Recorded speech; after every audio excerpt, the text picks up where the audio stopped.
भूर्भुवः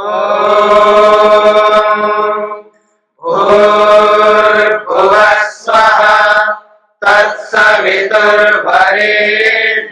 भर्गो देवस्य धीमहि धियो यो नः प्रचोदयात्।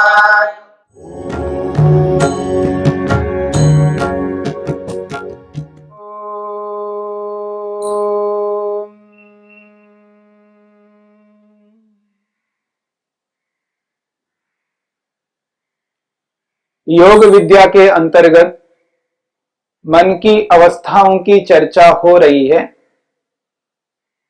मन की 5 अवस्थाओं में से पहली अवस्था, दूसरी अवस्था, इन दोनों की चर्चा हुई है।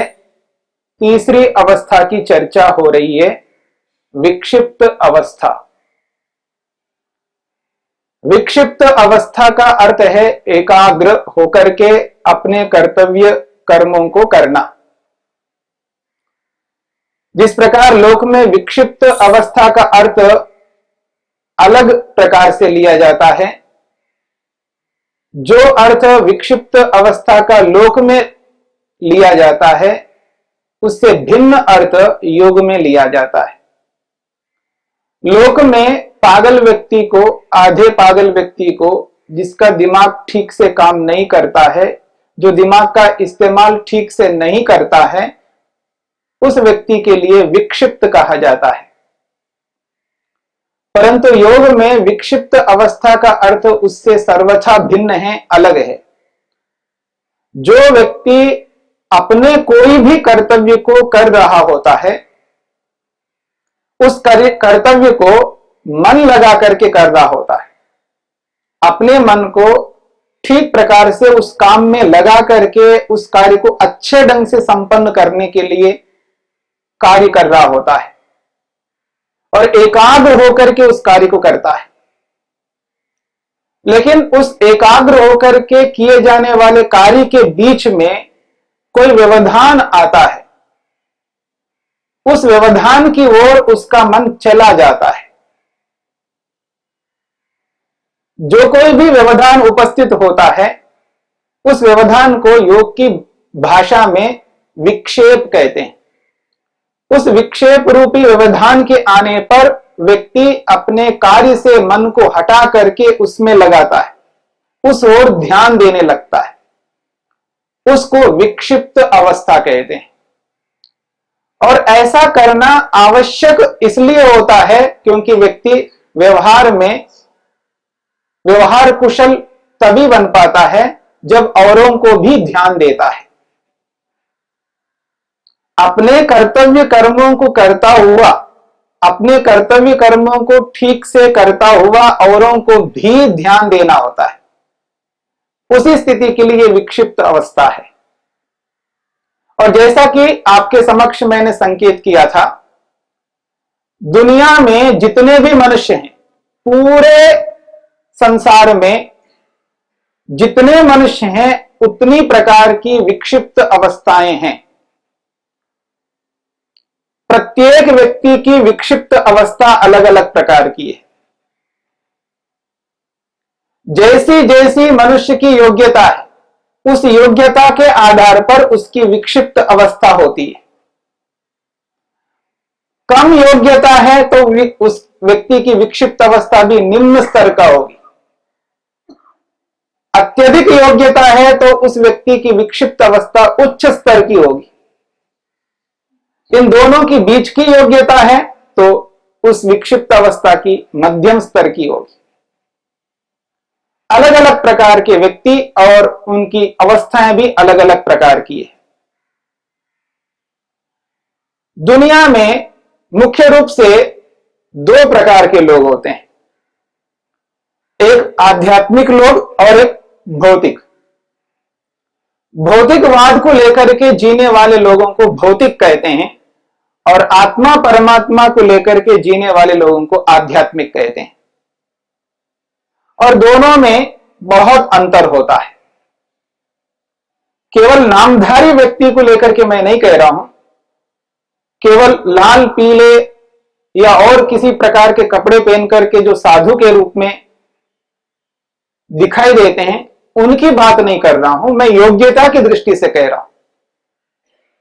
जो आध्यात्मिक व्यक्ति है, जिसके पास योग्यता है, जो योग को स्वीकार करके चलता है, योग के अनुसार अपनी सारी जीवनचर्या को, दिनचर्या को योग के अनुरूप बना करके चलता है,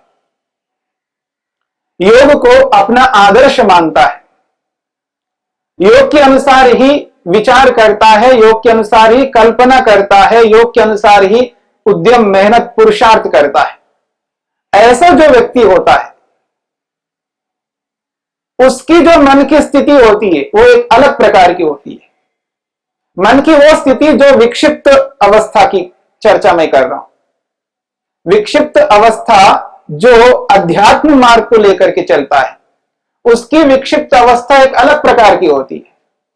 और जो अध्यात्म मार्ग में नहीं चलता, भौतिक जीवन को अपना करके भौतिक जीवन में ही जी रहा होता है, भौतिक पदार्थों को ही अपना लक्ष्य मान करके चल रहा होता है, उसकी जो विक्षिप्त अवस्था होती है वो एक अलग प्रकार की होती है। और उसमें भी अंतर होता है योग्यताओं की दृष्टि से। आध्यात्मिक व्यक्तियों में भी अलग अलग प्रकार के आध्यात्मिक व्यक्ति हैं, उनमें अलग अलग योग्यता है, इसलिए वो अवस्थाओं में भी अलग अलग भिन्नता आपको दिखाई देगी। ठीक इसी प्रकार भौतिक जीवन को लेकर के चलने वाले जो भौतिकवादी होते हैं, उनमें भी विक्षिप्त अवस्था की स्थितियां अलग अलग प्रकार की हैं। भौतिकवाद को लेकर के चलने वाले जितने भी हैं, उनमें जो सबसे उच्च स्तर के लोग आप सामने रख करके चल सकते हैं, जो बहुत उच्च स्तर के लोग हैं, उनको अपने सामने रखिएगा। और अध्यात्म स्थिति को लेकर के चलने वाले जो उच्च स्तर के लोग हैं, उनको अपने सामने रख करके चलिएगा। तो दोनों को हमें देखना है, एक समान स्तर वालों को लेकर के हम तुलना कर सकते हैं। भिन्न भिन्न योग्यताओं को सामने रख करके कभी तुलना नहीं हो सकती है। तुलना जब होती है तो समान स्तर के लोगों के बीच में होती है। तो जो विक्षिप्त अवस्था के उच्च स्तर वाले भौतिकवादी है और जो विक्षिप्त अवस्था के अध्यात्म मार्ग में चलने वाले, जो उच्च स्थिति में रहने वाले, उन दोनों के बीच में हम एक कल्पना करके देखें, तुलना करके देखें, दोनों की किस प्रकार की स्थितियां होती है। भौतिकवाद को लेकर के चलने वाले व्यक्ति भौतिक पदार्थों को अपना लक्ष्य मान करके चलते हैं। उनके सामने एक पदार्थ होता है, भौतिक पदार्थ। एक पदार्थ का मतलब जाति के रूप में एक पदार्थ होता है भौतिक,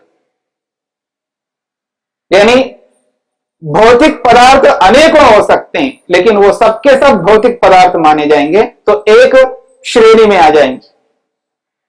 उनका लक्ष्य भौतिक होता है, भौतिक पदार्थ होता है, यानी मैं ये कहूं जड़ पदार्थ होता है, नॉन लिविंग थिंग। एक पदार्थ उनके सामने है। वो धन हो सकता है, वो मकान हो सकता है, वो जमीन हो सकती है, वो कुछ भी हो सकता है जो भौतिक पदार्थ है, जड़ पदार्थ है, जिनको पाकर के वो अपने जीवन को सुखी बनाना चाहते हैं। दूसरी ओर जो अध्यात्म मार्ग को लेकर के चलने वाले जो उच्च स्तर के व्यक्ति होते हैं, उनके सामने एक वस्तु नहीं रहती है, उनके सामने दो वस्तुएं रहती है। जड़ पदार्थ तो रहता ही है, साथ में चेतन पदार्थ रहता है। नॉन लिविंग थिंग के साथ साथ लिविंग थिंग भी उनके सामने रहता है। तो एक जड़ और एक चेतन, दो पदार्थ उनके सामने, और दोनों पदार्थों को अपना लक्ष्य मान करके चलते हैं, अपना उद्देश्य मान करके चलते हैं, और उन दोनों पदार्थों को आत्मसात करना चाहते हैं। यह अंतर है। और भौतिकवाद को लेकर के चलने वाले जो उच्च स्तर के विक्षिप्त अवस्था वाले हैं, उनके अंदर बहुत अच्छी योग्यता है, परंतु वो एक पदार्थ को सामने रखते हैं, जड़ पदार्थ को सामने रखते हैं, नॉन लिविंग थिंग को रखते हैं सामने। ये दोनों में ये अंतर है। और जो उच्च स्तर के भौतिकवादी है उनमें आप और उच्च स्तर बना करके देखें तो उसमें वैज्ञानिक आएंगे। उसमें कौन आएंगे? वैज्ञानिक आएंगे, जो उच्च स्तर के हैं, उच्च स्तर से भी उच्च स्तर मान सकते हैं। सारे के सारे साइंटिस्ट जो एक्सट्रीमली हैं, बहुत अधिक योग्यता वाले हैं, उनको हम सामने रख करके देख सकते हैं। और इधर अध्यात्मवाद में जो विक्षिप्त अवस्था वाले उच्च स्तर के व्यक्ति है, उनमें भी और उच्च स्तर को आप सामने रख करके देखेंगे। जैसे वहां वैज्ञानिकों को लेंगे तो यहां पर योगियों को लेंगे आप। योगी, इधर योगी होंगे, उधर साइंटिस्ट वैज्ञानिक होंगे। और दोनों के बीच में अगर आप तुलना करेंगे, दोनों विक्षिप्त अवस्था वाले, लेकिन विक्षिप्त अवस्था की उत्कृष्ट स्थिति है, बहुत ऊंची स्थिति है, इतनी ऊंची स्थिति है, वो अति है एक प्रकार से, और दोनों उस उत्कृष्ट स्थिति में रहते हैं, विक्षिप्त अवस्था के उत्कृष्ट अवस्था में। उदाहरण के लिए एक साइंटिस्ट, एक वैज्ञानिक है, उसने ये सोचा है, ये संकल्प किया है, अब मेरे को अपने मन को इसी में लगाना है और कुछ नहीं सोचना है, कुछ भी नहीं सोचना है, और कुछ नहीं सोचेगा, उसी में लगा रहेगा।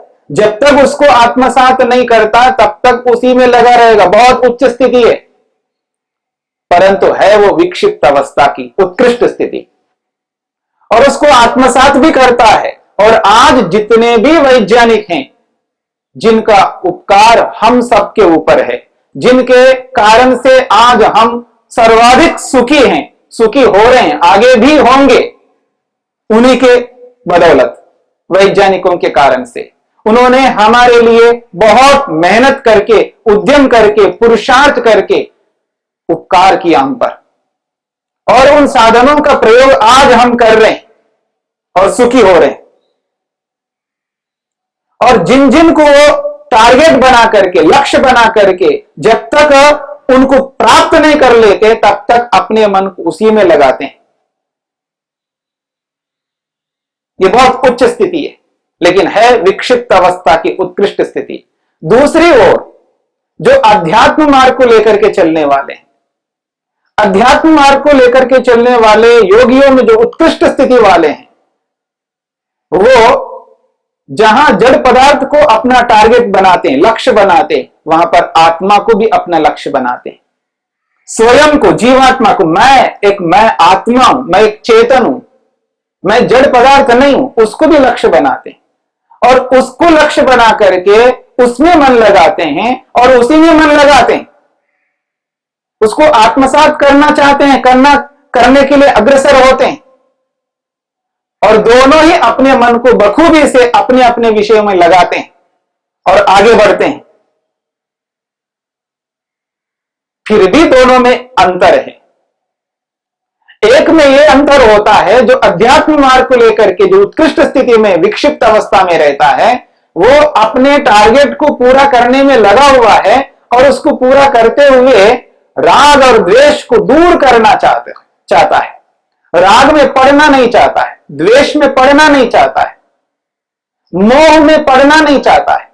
राग, द्वेष और मोह को हटाना चाहता है, उससे दूर रहना चाहता है, उससे पृथक रहना चाहता है। उसके साथ कोई अटैचमेंट नहीं रहेगा, उसके स्वस्वामी संबंध नहीं रहेगा, ममत्व नहीं रहेगा, उसको सर्वथा दूर करना चाहता है, वो हानिकारक मानता है। ये अंतर है। और इस ओर जो भौतिकवादी हैं और वैज्ञानिक है, उत्कृष्ट स्थिति में हैं, बड़ी बड़ी चीजों को उन्होंने आत्मसात किया है और दुनिया के लिए बहुत उपकार किया है, लेकिन वो इस राग को दूर नहीं करना चाहते। इस बात को ध्यान से देखना, वो इस राग को दूर नहीं करना चाहते हैं, इस द्वेष को दूर नहीं करना चाहते हैं, इस मोह को वो हटाना नहीं चाहते। मोह को, द्वेष को, राग को साथ लेकर के चलना चाहते हैं। उनके अंदर ममत्व रहता है, अपनापन रहता है, उनके अंदर द्वेष भी रहता है, उनके अंदर राग भी रहता है। राग को दूर करना नहीं चाहते। या मैं ये कहूं, दूर करना चाहते हुए भी नहीं कर सकते,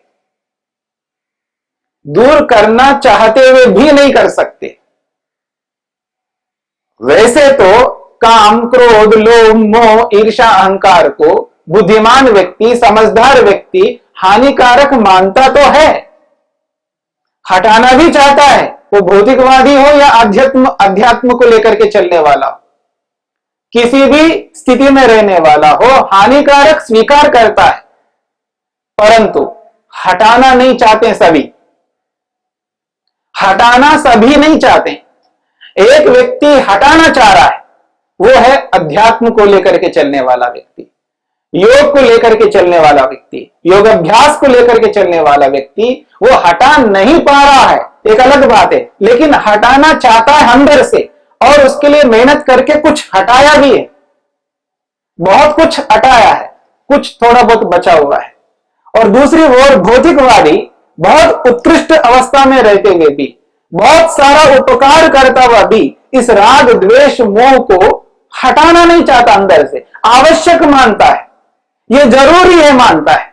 जैसे एक साधारण व्यक्ति, एक माँ है, एक पिता है, अपने बच्चों के प्रति मोह रखते हैं, राग रखते हैं, वो आवश्यक मानते हैं, ये तो हमें करना ही पड़ेगा, ये आवश्यक है। बिना राग किए मैं अपने बच्चों के साथ जी नहीं सकता, जी नहीं सकती, मेरे को तो राग करना ही है।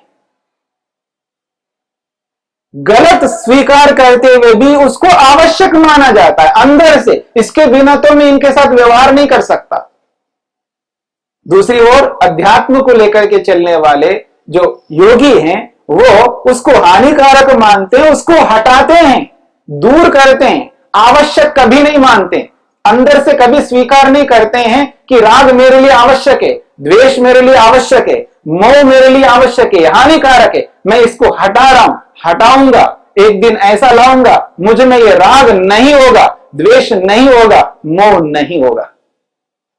इनको सर्वथा हटाना चाहते हैं और बहुत कुछ हटाए हुए होते हैं, थोड़ा बहुत बचा हुआ होता है, और जैसे ही वो अगली अवस्था को प्राप्त करने की चेष्टा करेंगे तो ये सारी की सारी स्थितियां हट जाएंगी, सारी अविद्या उनकी हट जाएगी, वो अविद्या से ग्रस्त नहीं हो सकते, क्योंकि ये राग, द्वेष और मोह अविद्या है, मूर्खता है, अज्ञानता है, अयथार्थता है, असत्य है और अन्याय भी है, उचित नहीं है। इस बात को समझना है। तो इस दृष्टिकोण से विक्षिप्त अवस्था की उत्कृष्ट अवस्था में भी बहुत अंतर है, लौकिक व्यक्तियों में भी अंतर है और अध्यात्म मार्ग को लेकर के चलने वाले व्यक्तियों में भी अंतर है। जैसी जैसी योग्यता वैसी वैसी अवस्था की भिन्नता। तो इस विक्षिप्त अवस्था की उत्कृष्ट अवस्था में जाकर के व्यक्ति अपने कर्तव्यों को पूरा करता हुआ राग और द्वेष और मोह को दूर करने की चेष्टा योगी करता है, योगाभ्यासी करता है। भौतिकवादी उत्कृष्ट स्थितियों को प्राप्त करके बहुत बड़ी बड़ी चीजों को आत्मसात करते हुए भी इन राग, द्वेष, मोह को दूर करने की ना स्थिति में रहते, दूर करने की स्थिति में नहीं रहते, उनको हटा नहीं पाते, अंततोगत्वा राग द्वेष में ही विद्यमान रहते हैं, उनको दूर नहीं कर पाते हैं। दूर वही व्यक्ति कर पाता है जो दो विषयों को अपना विषय बनाता है, दो चीजों को अपना लक्ष्य बनाता है, यानी चेतन को और जड़ को।